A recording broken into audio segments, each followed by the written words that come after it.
하나님을 향한 아름다운 고백 시편 106편 오늘 네 번째 시간 34절부터 48절까지의 말씀 죄의 고통 속에서 외치는 절규가 되겠습니다.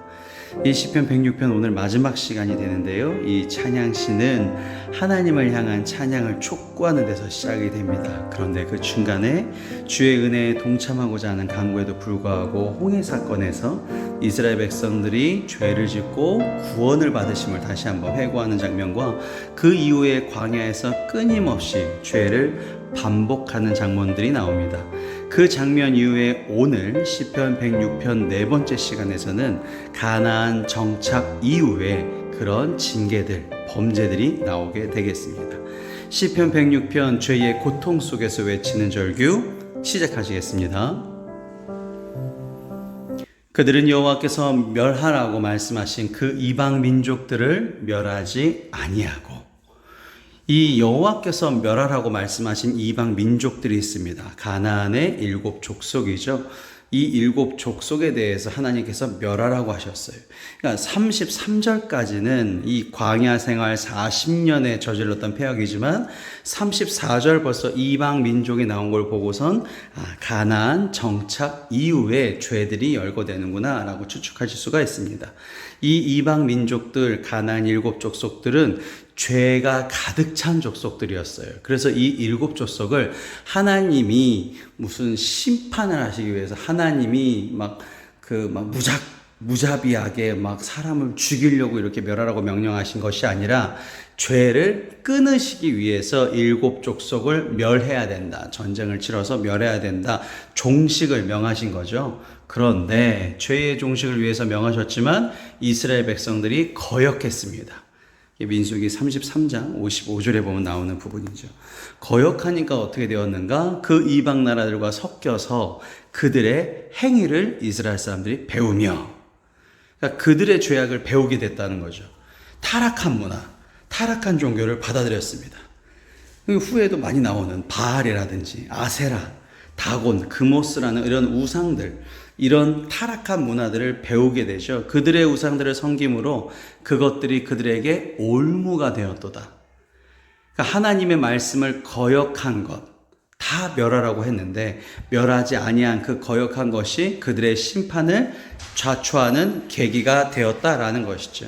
그래서 37절에 보시면 그들이 그들의 자녀를 악귀들에게 희생제물로 바쳤도다라는 단어가 나옵니다.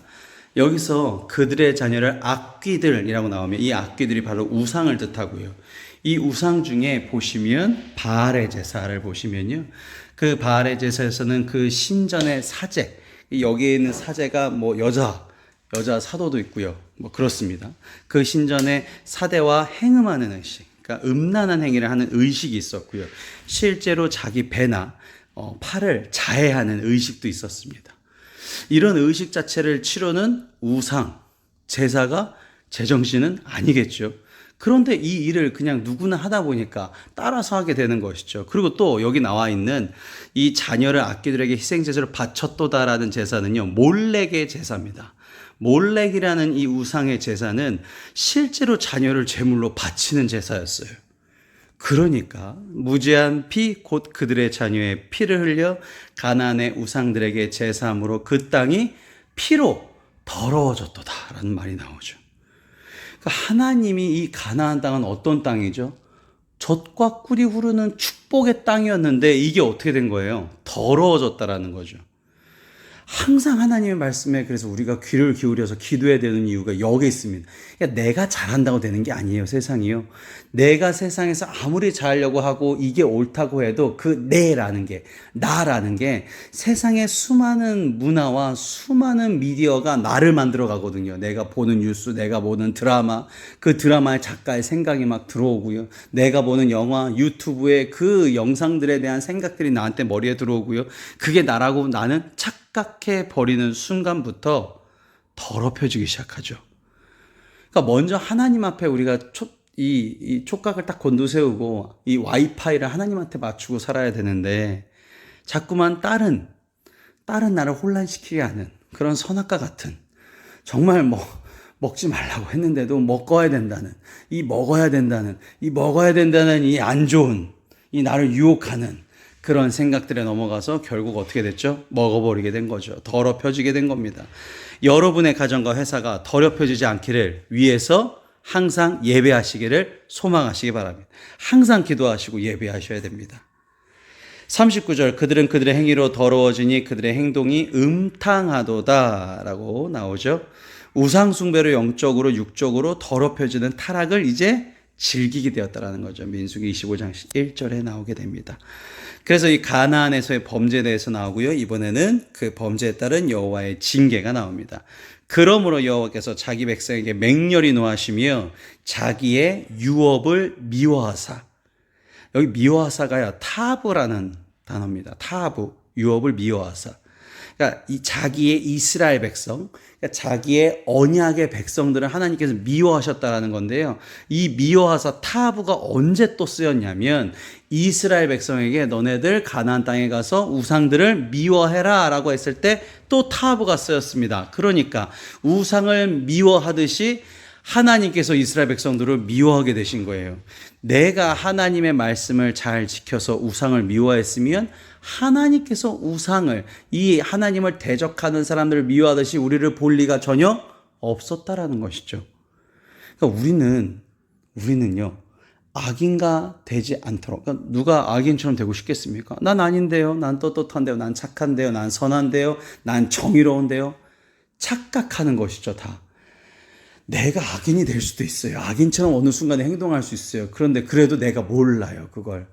하나님은 알고 계시죠. 하나님만이 판단하실 수 있죠. 누가 감히 내가 100% 선하다고, 누가 감히 내가 옳다고 얘기할 수 있겠습니까? 저도 항상 무서워요. 항상 두렵고 떨립니다. 하루아침에 그럴 수 있거든요. 항상 그래서 하나님이 우상을 미워하듯이, 타브 미워하듯이 우리를 미워하지 않으시도록 항상 우리는 하나님 편에, 하나님 마음에, 하나님 성품에 닮아가는 자녀가 되어야 되겠습니다. 그들은 이방 나라의 손에 넘기심에 그들을 미워하는 자들이 그들을 다스렸도다. 가장 슬픈 일이죠. 나의 원수의 손에 내가 맡겨지다니. 그 이방 나라들은 미디안, 블레셋, 모암, 암몬, 굉장히 전투민족, 호전적인 민족들한테 넘어가게 됩니다. 그래서 그들의 다스림을 받죠. 그들이 원수들의 압박을 받고 그들의 수하에 복종하게 되었도다. 여호와께서 여러 번 그들을 건지셨으나 그들은 교모하게 거역하며 자기의 죄악으로 말미암아 낮아짐을 당하였도다.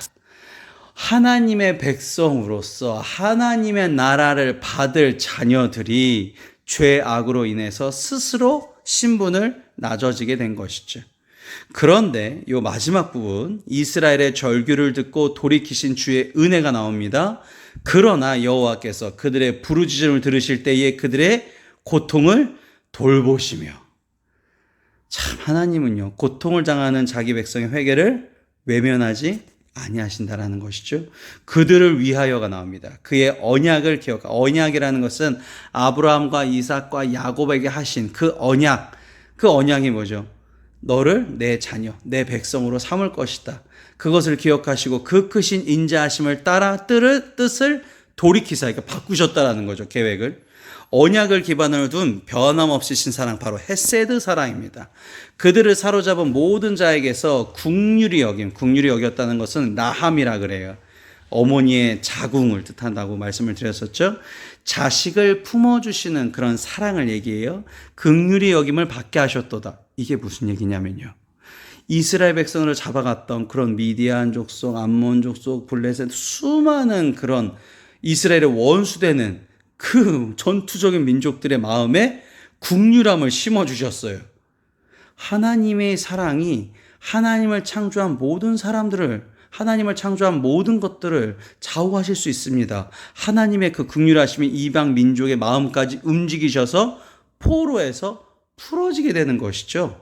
그래서 10절의 마지막 10번째 47절부터 보시면, 여호와 우리 하나님이여 우리를 구원하사 여러 나라로부터 모으시고 우리가 주의 거룩하신 이름을 감사하며 주의 영예를 찬양하게 하소서. 이게 이스라엘의 고국 귀환을 이루심에 대한 기도였습니다. 여호와 우리 하나님이여. 여호와 우리 하나님. 내 하나님도 아니고요. 우리 민족 여호와, 누구에게나 계획을 가지고 계시는 우리 하나님이 우리를 구원해 주셨다. 여러 나라로부터 주의 거룩하신 이름을 감사하게 하셨고 찬양하게 하셨다. 항상 우리가 그래서 중요한 게 감격과 감사. 여호와 이스라엘의 하나님을 영원부터 영원까지 찬양할지어다. 모든 백성들, 여기서 모든 백성은 과거에도 이 이스라엘 백성들에게도 또 미래의 성경을 읽는 모든 성도들 아멘 할지어다. 할렐루야. 아멘이라는 것은요, 변함없으신 진실을 뜻하거든요. 아멘 할지어다. 할렐루야. 이 찬양은 당연하게 우리가 해야 될 의무이다라고 하면서 끝나게 되는 게 시편 106편이 되겠습니다. 시편 106편 마치게 되었습니다. 은혜를 베풀어 주신 하나님이라는 제목으로 기도로 마치도록 하겠습니다. 하나님 아버지, 반복적인 죄에 오늘도 괴로워하지만 오늘도 이렇게 기도할 수 있음에 감사드립니다. 부족하지만 그럼에도 매일 기도로 하나님 아버지의 성품을 닮아 살아가게 하여 주시옵소서. 아버지의 품에서 만족할 줄은 몰라 불평하고 유혹에 넘어가 죄를 짓는 이런 미련한 저에게 은혜를 베풀어 주시고 구원하여 주시니 감격과 감사가 넘칩니다. 광야 같은 세상입니다. 그 속에서도 매일 주님의 구원을 기대하며 살아갑니다. 항상 저에게 가장 좋은 것을 예비하신 주신 주님께 제 생각과 마음을 의지하며 그 마음을 잊지 않기 위해 오늘도 주님의 말씀을 듣고 찬양을 올리며 기도합니다. 주여, 오늘도 주님의 계획하신 대로 저를 사용하여 주시옵소서. 사랑과 은혜가 충만하신 예수님의 이름으로 기도드렸사옵나이다. 아멘.